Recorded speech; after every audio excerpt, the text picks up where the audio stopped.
Magandang araw po mga kaguro.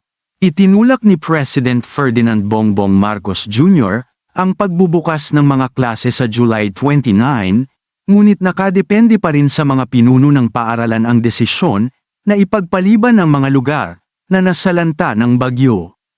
At narito na po ang kumpletong detalye ukol dito. Halina at ating alamin. President Ferdinand R. Marcos Jr. said the opening of classes will proceed.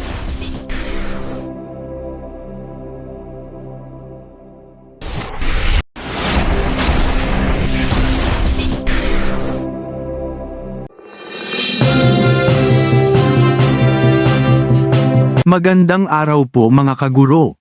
Itinulak ni President Ferdinand Bongbong Marcos Jr. ang pagbubukas ng mga klase sa July 29, ngunit nakadepende pa rin sa mga pinuno ng paaralan ang desisyon na ipagpaliban ang mga lugar na nasalanta ng bagyo. At narito na po ang kumpletong detalye ukol dito. Halina at ating alamin. President Ferdinand R. Marcos Jr. said the opening of classes will proceed on July 29 amid the effects of Super Typhoon Karina and the southwest monsoon. The chief executive emphasized children's education should not be delayed.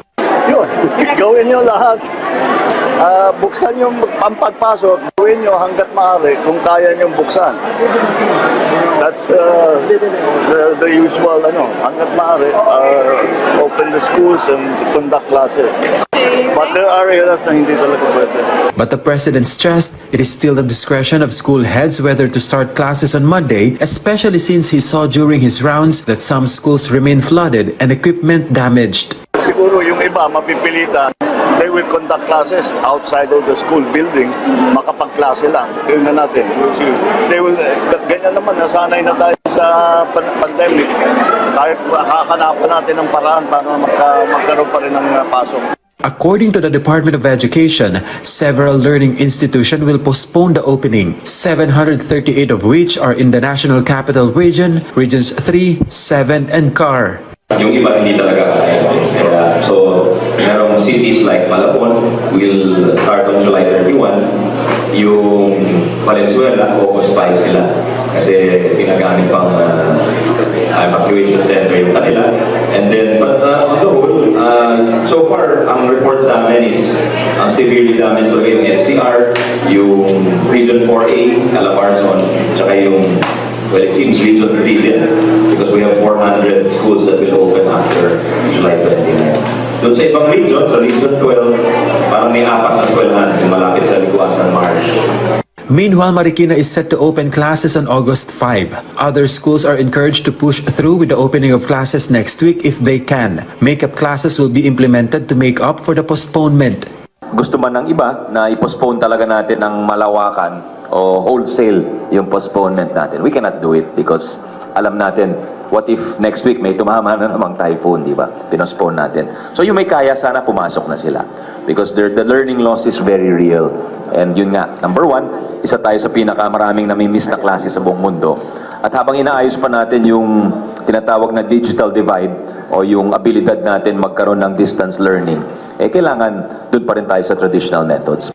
According to the DepEd data, almost 13,000 schools have been affected. 64 schools are currently being used as evacuation centers. But Secretary Angara stressed, we're discouraging it as a last resort na lang kung wala talagang pupuntahan at may threat to persons and property, yung talagang malubha. Pero unahin sana yung covered courts.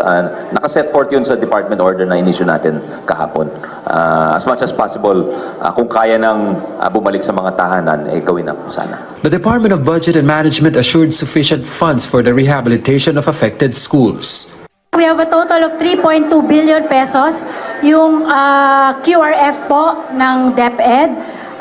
This is composed of, may 200 million pesos pa po kasi sila, continuing ng 2023. And then there's intact po yung 3 billion nila for 2024. And then we have available 11 billion pesos din po under NDRRMF. And then under the budget for this year also, meron po tayong tinatawag na National Insurance Indemnity Fund. More than 18 million students in elementary, junior high school, senior high school, and the alternative learning system have enrolled for school year 2024 to 2025. Kung meron man kayong mga komento tungkol sa mga isyong ito, maaari kayong magbigay ng mga reaksyon sa comment section na makikita sa ibaba ng bidyong ito. Maraming salamat, at kung ikaw ay interesado ng mga bidyong tulad nito, mangyaring suportahan ang channel na ito sa pamamagitan ng pagpindot ng like, pag-share ng mga video at kung bago ka pa lang sa channel na ito, please subscribe sa channel na ito at pindutin ang notification bell at piliin ang all upang maabisuhan ka para sa mga paparating pang mga videos.